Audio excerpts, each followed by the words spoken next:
Bonjour à toutes et à tous, bienvenue sur KTV Kwezi FM, le 106.9 pour un temps de parole en direct à la radio et à la télévision. On aime bien le recevoir sur ce plateau, c'est Ibrahim Aboubacar. Bon, il défend Benoît Hamon, il a peut-être des raisons, on va lui poser évidemment un certain nombre de questions sur le programme de Benoît Hamon, mais le programme de Benoît Hamon par rapport à Mayotte, parce que nous on est à Mayotte et c'est ce qui nous intéresse. Ibrahim Aboubacar, bonjour. Bonjour. Merci d'avoir accepté notre invitation. Ils partent tous, hein.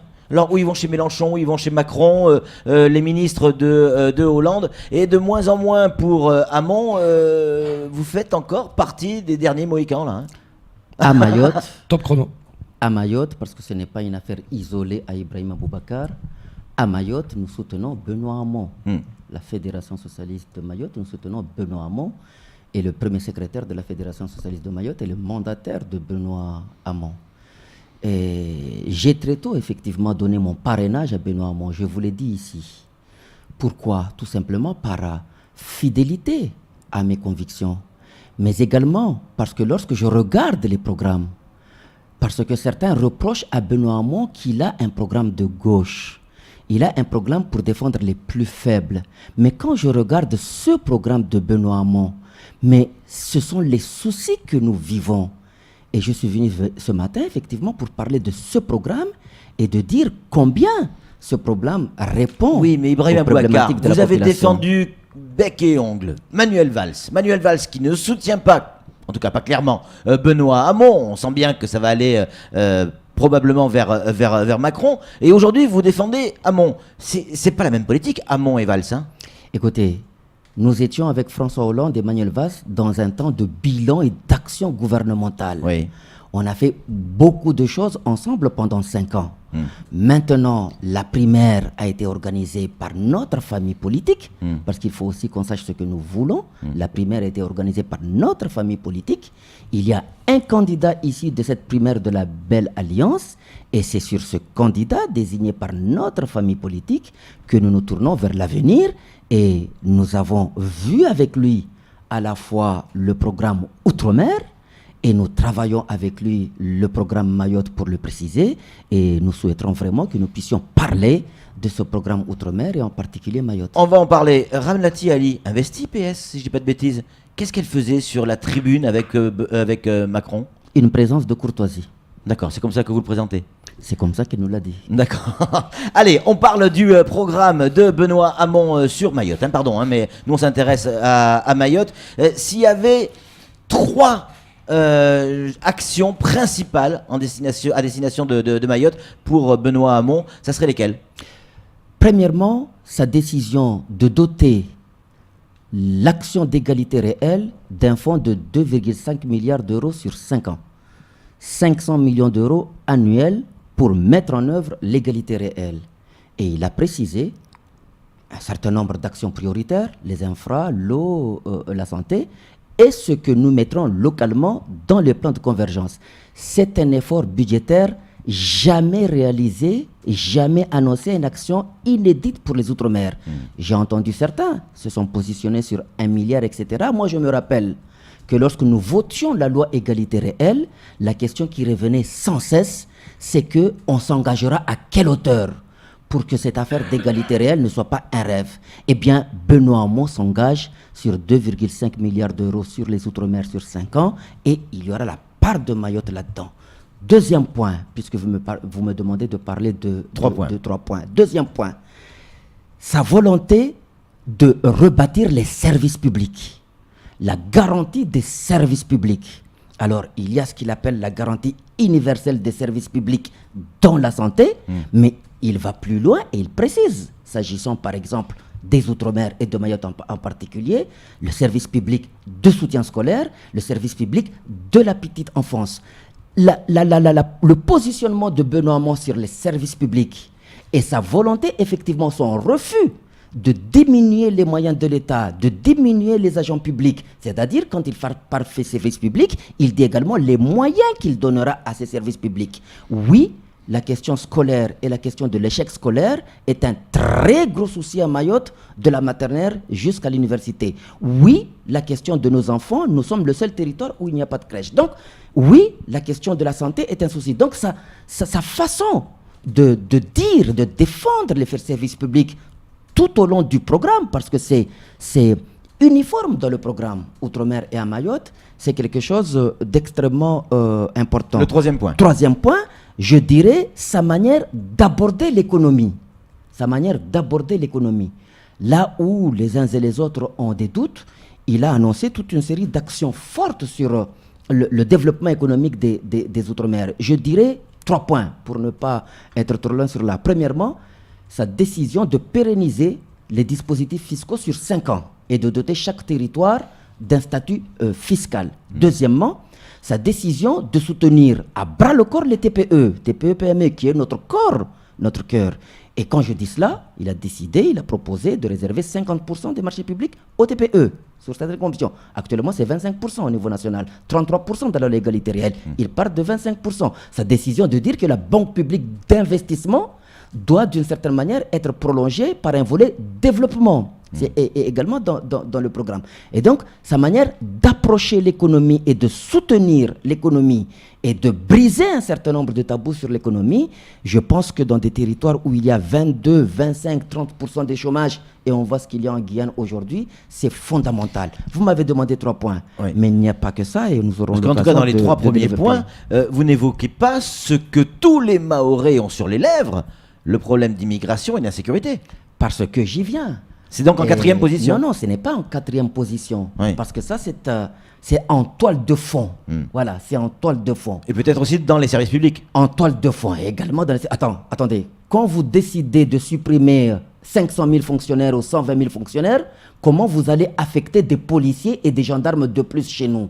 Alors, Benoît Hamon, lui, s'engage à créer 9 000 postes de policiers et de gendarmes supplémentaires sur la nation.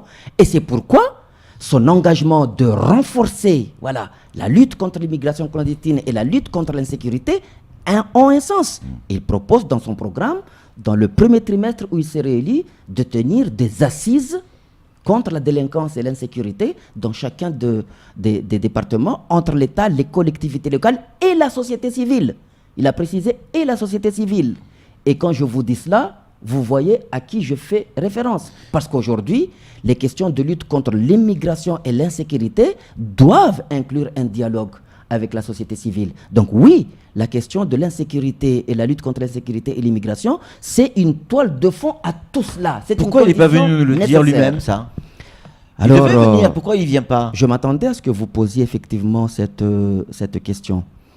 Vous avez, en plaisantant un peu en début d'émission, évoqué les difficultés qu'il rencontre à Paris avec certains de sa famille politique. Je dirais tout simplement que, compte tenu de la date de nos primaires, il s'est lancé en campagne tard par rapport aux autres. Voilà. Il a sans doute un retard d'explication de campagne à faire au niveau national. Et face aux difficultés que vous évoquez, il a décidé de raccourcir l'ensemble de son déplacement océan Indien. Donc ce n'est pas qu'il vient 3 jours ou 2 jours à La Réunion sans venir à Mayotte, non. C'est qu'à La Réunion, il n'y restera que 12 heures de temps. Il vient le samedi matin et il repart à Paris samedi soir parce que dès le lendemain à Paris s'enchaînent les débats entre les 11 candidats sur BFM TV, etc., etc., etc. Donc on est tout simplement à un moment du calendrier de campagne nationale qui oblige à raccourcir drastiquement. C'est décevant pour ceux qui supportent Benoît Hamon. À commencer par nous tous, effectivement.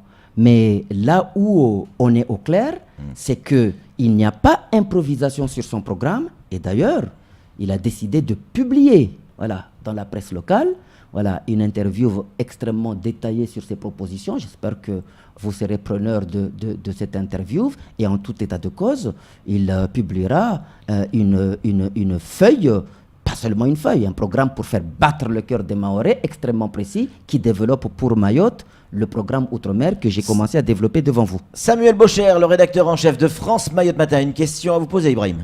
Benoît Hamon a un programme, mais il a aussi un projet de société qui est fondamental. Je pense notamment au revenu universel qui change complètement la donne. Ils veulent l'appliquer, ce revenu universel, aux 18-25 ans dans un premier temps. Mayotte, c'est une moyenne d'âge de 17 ans. Ça touche particulièrement Mayotte. Parlez-nous du revenu universel et comment ils comptent le mettre en place. Oui, effectivement, sur ces questions-là, et il a été critiqué. Qu'est-ce qu'il propose? Il propose, au niveau national, dans un premier temps, effectivement, de donner ce revenu universel de 600 € à cette tranche de 18-25 ans. Pour quelle raison? Parce que c'est la tranche d'âge qui a le taux de chômage le plus élevé de notre nation. On dit qu'on a autour de 10% de taux de chômage, mais on ne dit pas le taux de chômage des plus jeunes, déjà au niveau national.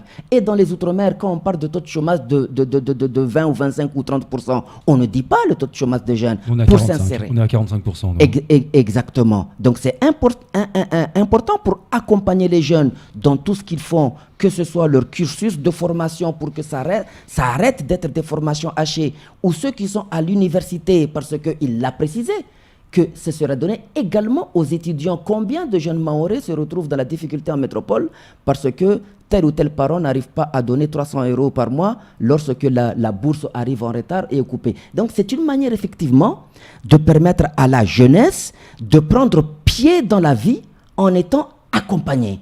Et l'accompagnement ne peut pas être un saupoudrage. L'accompagnement ne peut pas continuer à être un faux semblant vis-à-vis de la jeunesse. Aujourd'hui, on se demande pourquoi les jeunes se détournent de tout. Parce que on dit on les accompagne, et qu'ils voient bien qu'en réalité, on ne les accompagne pas jusqu'au bout. Et donc, cette décision de Benoît Hamon, c'est un pari sur la jeunesse. Ce n'est pas un investissement. C'est aider les jeunes à mettre le pied à l'étrier, voilà, dans les premières années de leur vie. C'est extrêmement important pour Mayotte. Et il a précisé que ce sera mis dès 2018 dans les Outre-mer et dès 2018 à Mayotte. Emmanuel Macron, explique que la coopération régionale aujourd'hui avec les Comores, c'est 20 millions. Il faut doubler, passer à 40 millions. Que dit Benoît Hamon sur la coopération régionale?